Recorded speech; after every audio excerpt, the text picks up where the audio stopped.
Good morning students.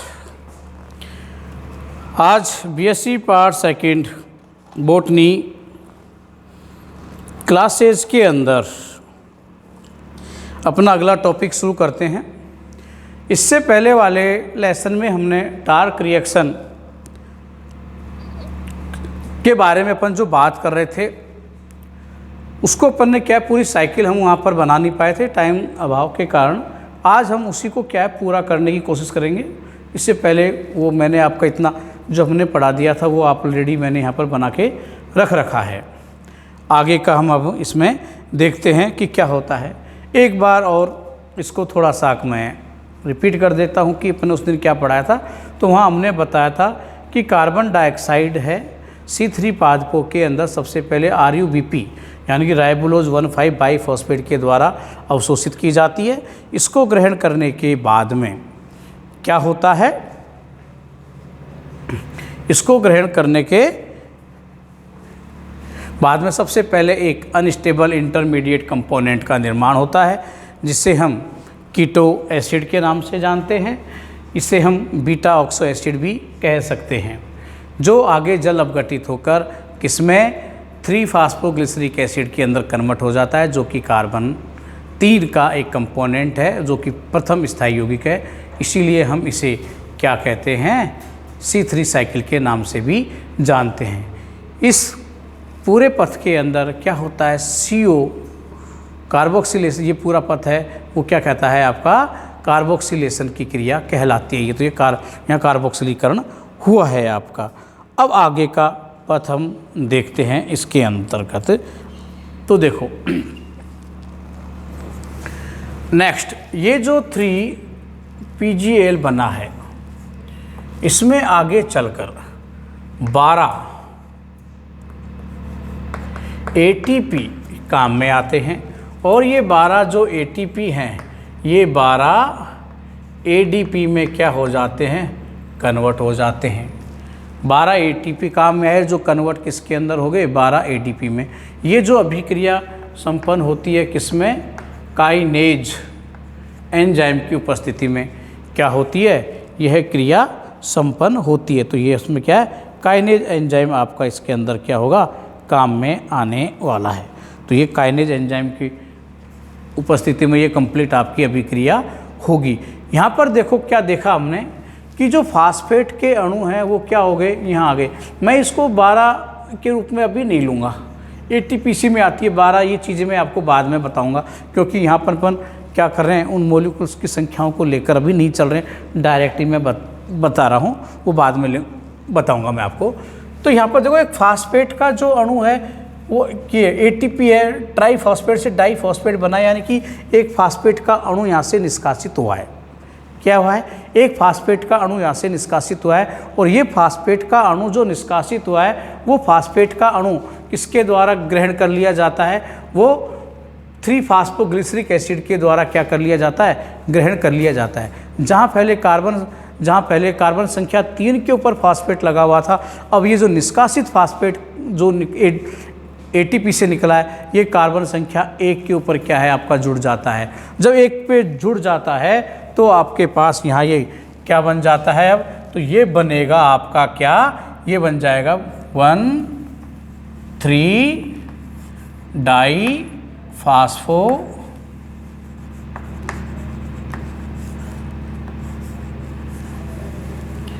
Glyceric acid, 1,3,5-फास्फोग्लिसरिक acid का क्या हो जाता है, निर्माण हो जाता है। और शॉर्ट में अगर आप इसको लिखना चाहो तो आप कैसे लिख सकते हो इसे, 1,3-डाई-PgA, ऐसे भी आप इसे क्या कर सकते हो, लिख सकते हो 1,3-डाई-फास्फोग्लिसरिक एसिड अपन को क्या हो गया, यहाँ पर ये प्राप्त हो गया। ये पहला पद हुआ। इसके बाद में देखो next,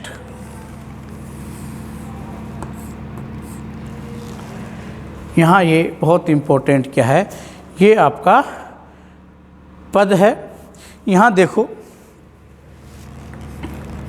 NADPH plus sorry H plus. ये है जो कन्वर्ट हो जाता है किसके अंदर, NADP के अंदर, NADP। तो ये क्रिया क्या है, डाईहाइड्रोजिनेज एंजाइम की उपस्थिति में हो रही है। तो यहाँ जो एंजाइम का नाम है वो क्या है, डाईहाइड्रोजिनेज आपका जो एंजाइम।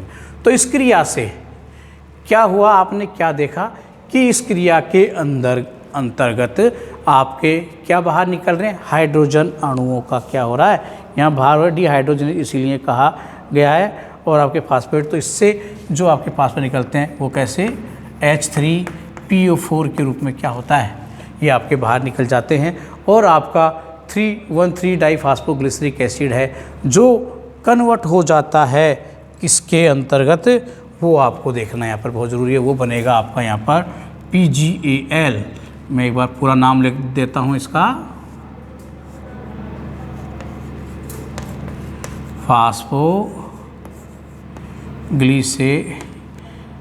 ग्लीसेरल्डिहाइड।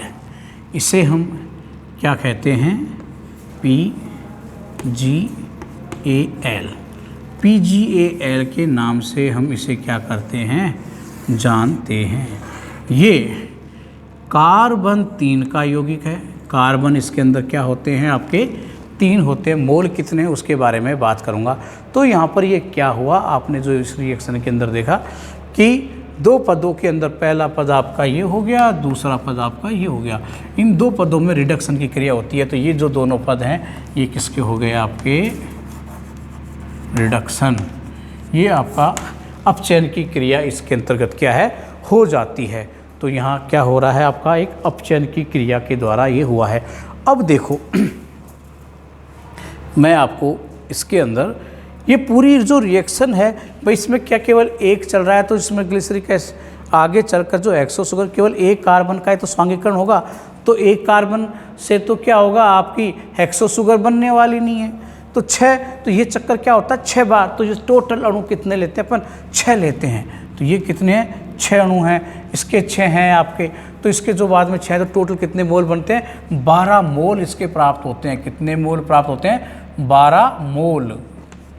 और ये भी कितना प्राप्त हो, ये भी कितनी क्रिया करेगी, ये 12 से होंगे। तो ये 12 ये प्राप्त होंगे। और ये भी कितने काम में लेने पड़ेंगे अपन को, ये भी 12 लेने पड़ेंगे। और 12 अपन को क्या होते हैं, ये प्राप्त होते हैं। और ये भी टोटल कितने प्राप्त होते हैं अपन को, 12 मोल इसके प्राप्त हो रहे हैं। टोटल कितने मोल हैं, ये 12 मोल हैं। और ये 12 मोलों का इस प्रकार से 5, 2, 3 और 2, 3 और 2 5, 5 10 और 2 12 हो गए पूरे। ये 12 मोल इस प्रकार से क्या होते हैं, एक साथ कभी भी PGAL काम में नहीं आता है। एक साथ पूरे के पूरे फास्फोग्लिसरल्डिहाइड के मोल काम में नहीं आएंगे। ये टुकड़ों के अंदर क्या होते हैं, आगे काम में आते जाते हैं। तो ये टुकड़ों में किस प्रकार से आगे काम में आएंगे वही हम आपको आगे बताएंगे अगले स्टेपों के अंदर। तो ये अपने पास टोटल कितने बन गए, फास्फोग्लिसरल्डिहाइड के 12 मोल बनते हैं, जो कि 3 कार्बन युक्त आपका ये क्या है, यौगिक होता है। अब इसमें देखो ये जो 5 मोल हैं आपके, ये 5 मोल क्या करते हैं, आइसोमरेज एंजाइम की उपस्थिति में, आइसोमरेज एंजाइम की उपस्थिति में क्या क्रिया करके एक समायोगीकरण होता है। तो अपन चाहें तो इसके लिए ये चीज चिन्ह का क्या है, समायोगीकरण का चित्र में एक दूसरे में ये एक्सचेंज होते रहते हैं। 70-30 के इसके अंदर रेशो के अंदर 60 और 40 के रेशो के अंदर मान सकते हो आप। उस रेस में ये कन्वर्ट आपके होते रहते हैं, जैसे आवश्यकता होती है उस प्रकार से इनमें इंटरचेंज होता रहता है। तो ये आपका जो यौगिक बनता है एक, उस यौगिक का नाम क्या है, डाईहाइड्रोक्सी एसीटोन फॉस्फेट, DHAP। क्या कहते हैं इसको, DHAP पूरा नाम है, डाईहाइड्रोक्सी एसीटोन फॉस्फेट। लिखना चाहें तो लिख देते हैं इसको, लो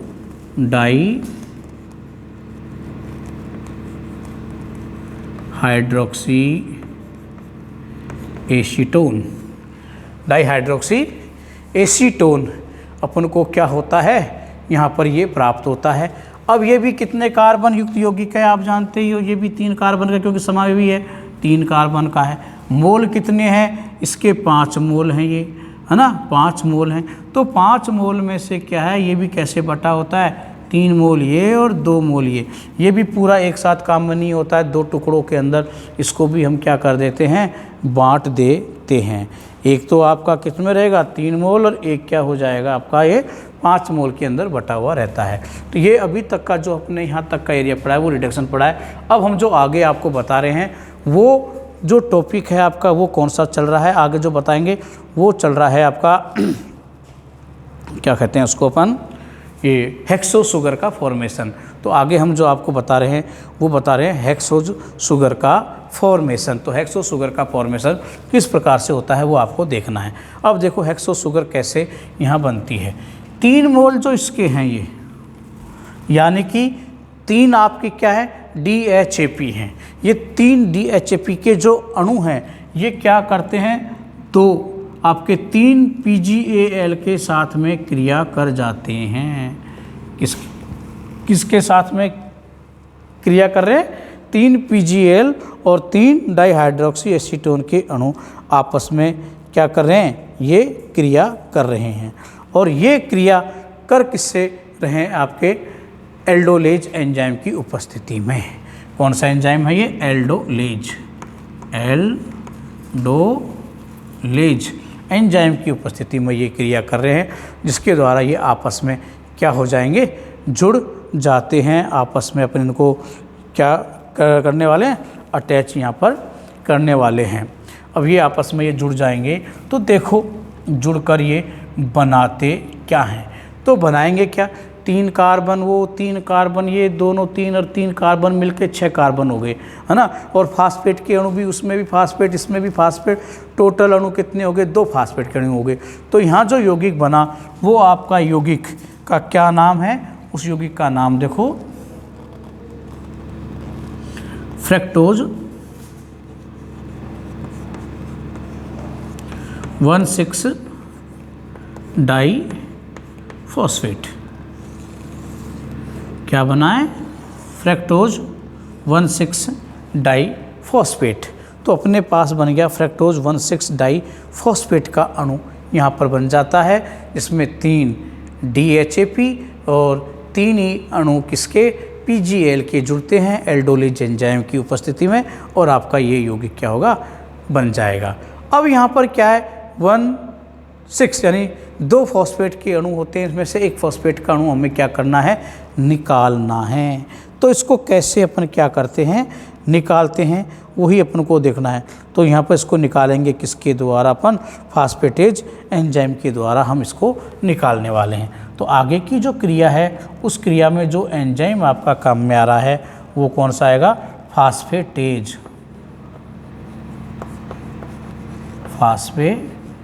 एंजाइम आएगा। तो ये फास्फेटेज एंजाइम है वो H2O के साथ में ये क्रिया करके फास्फेट का अणु वो किसमें H3PO4 के रूप में फॉस्फेट के अणु को क्या करेगा, निष्कासित कर देगा। एक फॉस्फेट के अणु को क्या कर देता है, वो निष्कासित यहाँ से कर देता है। यहाँ भी एक फॉस्फेट का अणु निष्कासित हो गया, किसके द्वारा, फास्फेटेज एंजाइम के द्वारा निष्कासित हो जाता है।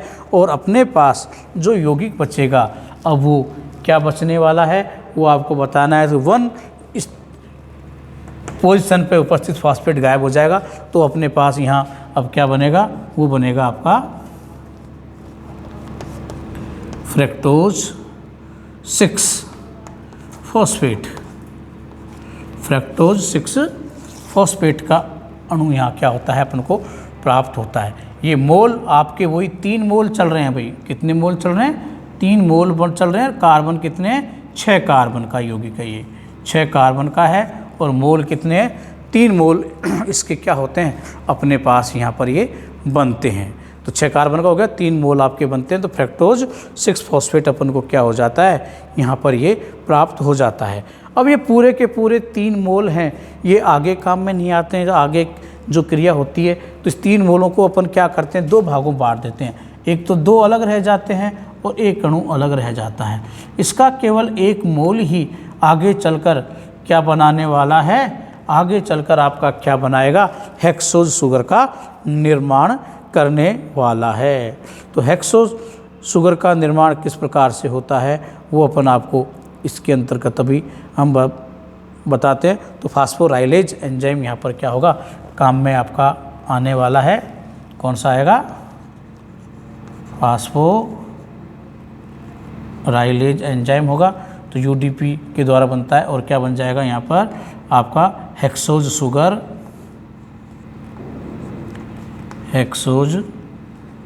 शुगर यानी कि C6H12O6। 6 बार ये चक्कर चला है जब जाकर ये बनता है आपका 6 अणु इसके अंदर काम में आते हैं।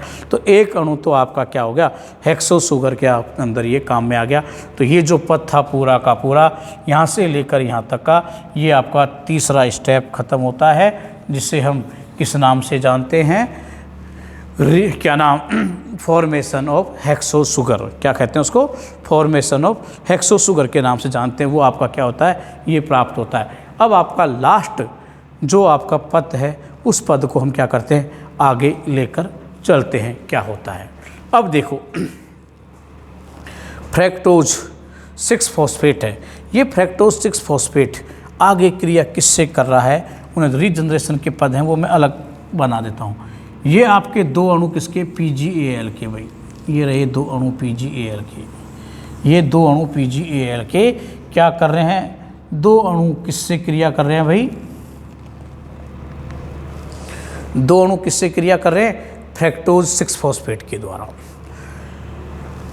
यहाँ देखो कार्बन कितने हो गए, 6 कार्बन इसमें थे, 3 कार्बन इसमें थे।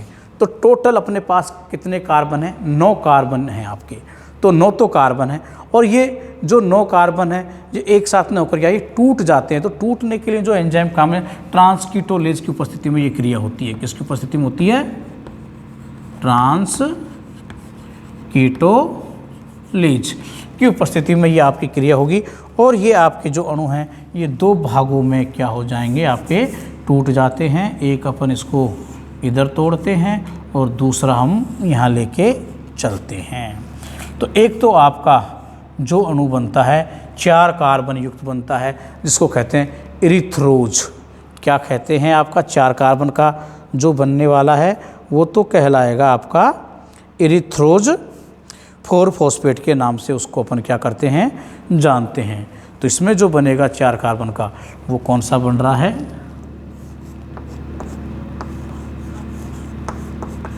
इरिथ्रोज 4 फॉस्फेट।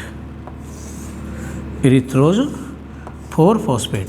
कार्बन कितने हैं, 4 कार्बन का यौगिक है। 1 4 का 4 5 9, 5 कार्बन का कौन सा यौगिक बनता है, जाइलुलोज 5 फॉस्फेट। कौन सा बन रहा है, जाइलुलोज 5 फॉस्फेट। तो जाइलुलोज 5 फॉस्फेट किससे बन गया, इससे बन गया। तो ये तो कितने कार्बन का है भाई, 5 कार्बन का है, और वो है आपका 4 कार्बन का। टोटल 9 कार्बन हो गए अपने पास, 9 कार्बन यहाँ मिले थे। एक तो ये था, इसमें तो कार्बन की संख्या कितनी थी, हमने 6 बताई थी। इधर कितनी संख्या है आपकी, 3 है, 6 और 3 9। तो ये आपके बन जाते हैं।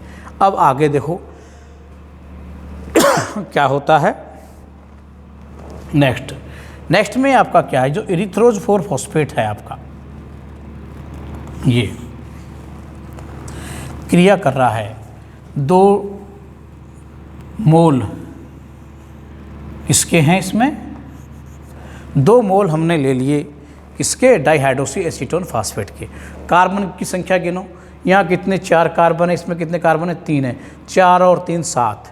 तो 4 और 3 7, ये दोनों कार्बन आपस में यहाँ जुड़ते हैं। जोड़ने के लिए जो एंजाइम है सीधा एल्डोलेज एंजाइम यहाँ क्या आएगा, काम में आएगा,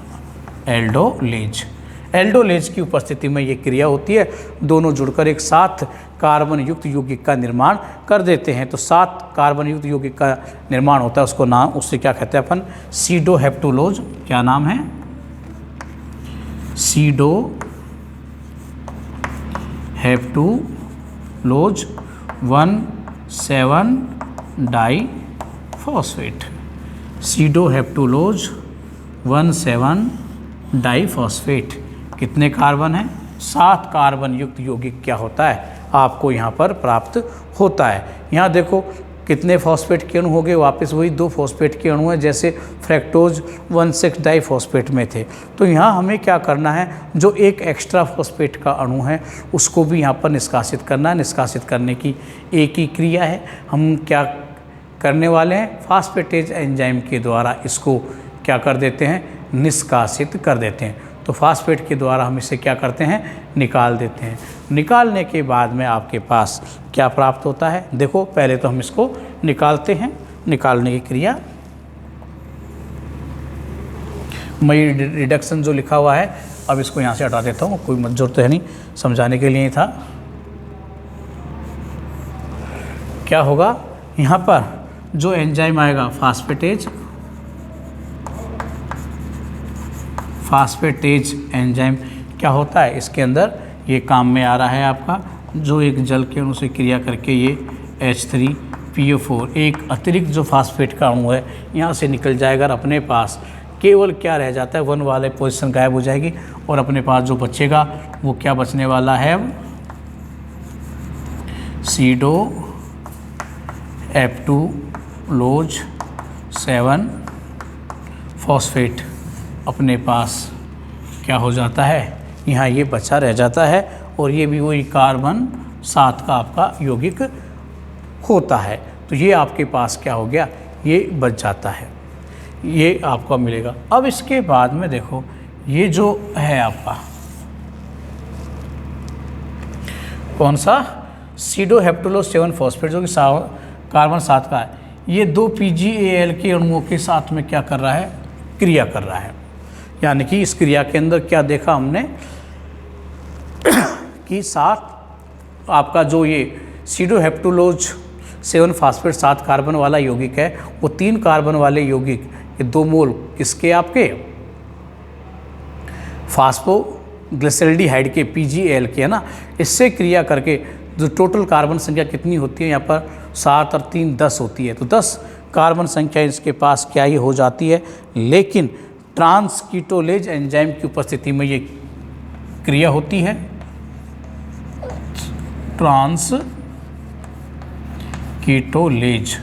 तो ट्रांसकीटोलेज एंजाइम की उपस्थिति में ये क्रिया होती है। तो क्रिया होने पर हम जानते हैं कि ट्रांसकीटोलेज एंजाइम क्या करेगा, इन यौगिकों को तोड़ता है। तो 2 यौगिकों के रूप में क्या करेगा, ये इनका निर्माण करता है। 2 यौगिक में कैसे, एक तो आपका ये आएगा 5 कार्बन युक्त यौगिक, वापस किसका बनाएगा, जाइलुलोज 5 फॉस्फेट का, और इसके द्वारा एक यौगिक और बनने वाला है 5 कार्बन युक्त।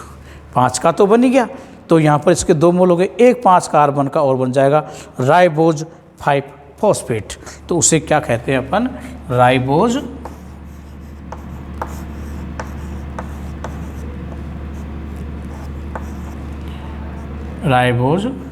5 फॉस्फेट। तो ये राइबोज 5 फॉस्फेट बनता है, जो कि कार्बन 5 का आपका क्या है, यौगिक होता है। अब देखिए ये राइबोज 5 फॉस्फेट का जो यौगिक है आपका, ये आगे चलकर क्या करता है, क्रिया करता है। किसके द्वारा ये क्रिया करेगा, आपका क्या कहते हैं इसको, आइसोमरेज एंजाइम के द्वारा। इसके द्वारा आइसोमरेज एंजाइम, और ये बनाता है राइबुलोज 5 फॉस्फेट। क्या बनाएगा, राइबुलोज 5 फॉस्फेट। इसे हम RUMP भी कह सकते हैं, राइबुलोज मोनोफॉस्फेट। कितने कार्बन युक्त यौगिक है ये, 5 कार्बन का ही यौगिक होता है, आइसोमरेज के द्वारा बनाई है। दूसरा ये जो आपका है जाइलुलोज 5 फॉस्फेट है, ये क्या करता है, एपीमरेज एंजाइम की उपस्थिति में, एपीमरेज होता है शायद ये, है ना, एपीमरेज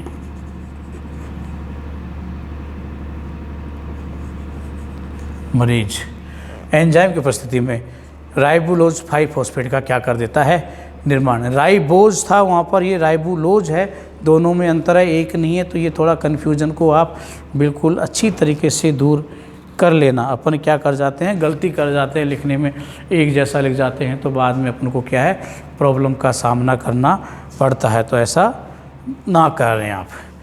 अब ये क्या बन गया, राइबोलोज 5 फॉस्फेट। अब ये राइबोलोज डाई 5 फॉस्फेट है, ये क्या करता है, आगे चलकर डाइकाइनेज एंजाइम की उपस्थिति में, वही आपका काइनेज एंजाइम की उपस्थिति में 6 अणु एटीपी के, इसमें 6 अणु एडीपी में क्या कन्वर्ट हो जाते हैं। तो 6 फॉस्फेट के अणु जो निकलते हैं इसके अंदर काम में आएंगे, डाईफॉस्फेट में क्या होता है, ये कन्वर्ट हो जाता है। इस प्रकार से हमें पुनः क्या प्राप्त हो गया, RUBP प्राप्त हो जाता है। तो इस प्रकार से ये आपका क्या प्राप्त हो गया, RUBP। तो ये कंप्लीट आपकी क्या है, C3 साइकिल है। ये क्या हो गया, आपकी कंप्लीट C3 साइकिल हो गई। किस प्रकार से होती है, यहाँ हमने इसको आपको पूरा का पूरा समझाने की आपको कोशिश की है। अब मैंने आपको एक बात और बताई थी ऊर्जा के बारे में कि इस अभिक्रिया के अंदर टोटल 18 तो ATP, कितने 18 ATP और 12 NADP। तो देखो 12 तो यहाँ काम में आ गए थे और 6 यहाँ, 12 और 6 18 हुए या नहीं हुए, तो 18 तो क्या काम में आ गए, आपके ADP काम में आ गए हैं। और 12 NADPH2 ऑलरेडी आपके 12 NADPH2 आपके यहीं, तो ये काम में आपके आ गए। तो ऊर्जा के बारे में बता ही दिया। अब इस पूरी साइकिल को एक बार आप ध्यानपूर्वक क्या है, ढंग से बनाना जरूर सीखिए। अगर एक एक पद को अगर अपन क्या, अगर पूरी की पूरी को याद करने की कोशिश करेंगे, रटेंगे अपन, तो क्या देखो भूलने की संभावनाएं ज़्यादा होती हैं। तो जैसे हमने 4 चरण इसके लिए, उन 4 चरणों के अनुसार अगर आप इसको याद करने की कोशिश करोगे तो निश्चित रूप से आपको ये क्या होगी, इजीली याद हो जाएगी।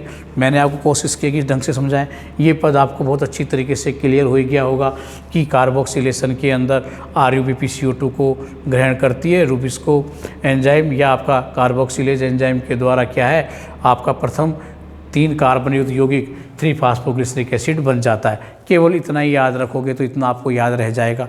फिर रिडक्शन के पदों के अंदर 2 भागों के अंदर होती है यह क्रिया। तो इसमें पहले तो क्या है, काइनेज के ऊपर 12 ATP अणु 12 ADP में कन्वर्ट होकर फास्फेट के अणु को क्या स्थानांतरित कर देते हैं 3-फॉस्फोग्लिसरिक एसिड के ऊपर, और अपने पास क्या बन जाता है, 1,3-डाइफॉस्फोग्लिसरिक एसिड का निर्माण हो जाता है। अब चयन कर रहे हैं तो ये इसमें जो आपका एसिडिक ग्रुप है वो किस में कन्वर्ट, एल्डिहाइड ग्रुप में क्या इसमें कन्वर्ट होता है। तो इसके अपचयन के लिए आपको क्या NADPH+H की आवश्यकता पड़ती है, जो NADP में कन्वर्ट हो जाएगा। ये डिहाइड्रोजनेज की उपस्थिति में क्या क्रिया होती है, और यहाँ एक फास्फेट के अणु का क्या होता है, निष्कासन आपका होता है। और आपके पास क्या होता है, फास्फोग्लिसरल्डिहाइड यानी एल्डिहाइड समूह आपके पास यहाँ आ जाएगा। फास्फोग्लिसरल्डिहाइड आपको यहाँ प्राप्त हो गया, जो कि 12 मोल प्राप्त होते हैं, और 3 कार्बन युक्त ये आपका यौगिक होता है। ये सारे के सारे 3 कार्बन युक्त यौगिक है और 12 मोल होते हैं। ये 12 के 12 मोल एक साथ क्या होते हैं, आगे क्रियाओं में काम नहीं आते हैं, ये टुकड़ों के रूप में काम में आते हैं। इसीलिए हमने क्या कर रखा है, इनको टुकड़ों के अंदर बांट रखा है। इन्हें क्या कर दिया हमने, टुकड़ों के अंदर इन ग्रुपों को सबको हमने इसमें बांट दिया है। तो ये टुकड़ों के अंदर आपके क्या हो गए, बटे हुए हो गए। फिर इनको 12 को हमने किस में बांटा है, 2, 5, 3 और 2 के अंदर हमने इसको बांट रखा है, जो आपको दिख ही रहा है ये, है ना, किस में बांट रखा है आपका, ये हो गया 2 हो गया, 5 हो गया, 3 हो गया और 2 हो गया। इस रूप में हमने इसको क्या कर रखा है, ये बांट रखे हैं। ये जो तीनों के तीनों आपको ये बटे हुए हैं आपके, तो आगे हमने हेक्सो शुगर में क्या किया, तो सबसे पहले PGL के 5 अणु तो क्या होते हैं, आइसोमरेज के द्वारा समायोजित होकर डाईहाइड्रोक्सी एसीटोन फॉस्फेट के अणु का निर्माण करते हैं। ये 5 अणु, इसको भी 2 भागों में 3 और 2 में बांट रखा है। 3 अणु डाई-PGL के, 2 अणु आपके क्या, डाईहाइड्रोक्सी एसीटोन फॉस्फेट के, और आपके 3 अणु PGAL के, ये मिलकर एल्डोलेज की उपस्थिति में क्या 6 कार्बन युक्त यौगिक का क्या निर्माण कर देते हैं, जिसे कहते हैं फ्रक्टोज 1,6-डाइफॉस्फेट, हम इसे कहा जाता है। ये फ्रक्टोज 1,6-डाइफॉस्फेट का जो अणु बना है, इसमें से एक फास्फेट का निष्कासित होकर फ्रक्टोज 6-फॉस्फेट में कन्वर्ट हो जाते हैं। 3 मोल ये होते हैं, 6 कार्बन युक्त ये आपका यौगिक है। इसका 1 मोल तो क्या करता है, हेक्सो शुगर के निर्माण में काम में आता नहीं, हेक्सो शुगर का निर्माण वो कर देता है। तो ये आपका पूरा स्टेप है वो क्या कहलाया, आपका हेक्सो शुगर का निर्माण। तो ये तीसरा स्टेप आपका क्या कंप्लीट हो गया। और बाद का का सारा जो पोर्शन है ये पूरा का पूरा किसका हो गया, आपका रीजनरेशन ऑफ RUBP या क्या कह सकते हो RUBP का निर्माण। तो इसमें क्या होता है, 2 मोल इसके फ्रैक्टोज 6-फॉस्फेट के और 2 मोल किसके PGL के आपस में क्रिया करके क्या करते हैं, ये कार्बन 6 यहाँ 3 तो 9 कार्बन यौगिक है, तो एक 4 एक 5 कार्बन के 2 यौगिकों का निर्माण करते हैं ट्रांसकेटोलेज एंजाइम की उपस्थिति में। 4 कार्बन का तो बनता है इरिथ्रोज 4-फॉस्फेट और 5 का बनता है जाइलोलोज 5-फॉस्फेट। इरिथ्रोज 4-फॉस्फेट है एल्डोलेज से क्रिया कर गया, सीडोएप्टुलोज 1,7-डाइफॉस्फेट का निर्माण कर देता है। एक फॉस्फेट का अणु यहाँ से निष्कासित होगा, है ना, निष्कासित होकर PGL के 2 अणुओं से फिर क्रिया करने के बाद में ये क्या ट्रांसकेटोलेज के द्वारा फिर 2 अणुओं में कन्वर्ट हो जाएगा, राइबोलोज 5-फॉस्फेट और जाइलोज 5,5 के अणु। और ये आइसोमरेज और एपीमरेज की उपस्थिति में राइबोलोज 5-फॉस्फेट का निर्माण करके काइनेज एंजाइम की उपस्थिति में पुनः क्या करते हैं, अपने RUDP का निर्माण कर देते हैं। इस प्रकार से आपको वापस ये मिल जाता है। तो ये पूरी साइकिल हुई आपकी क्या, डार्क रिएक्शन। Thank you.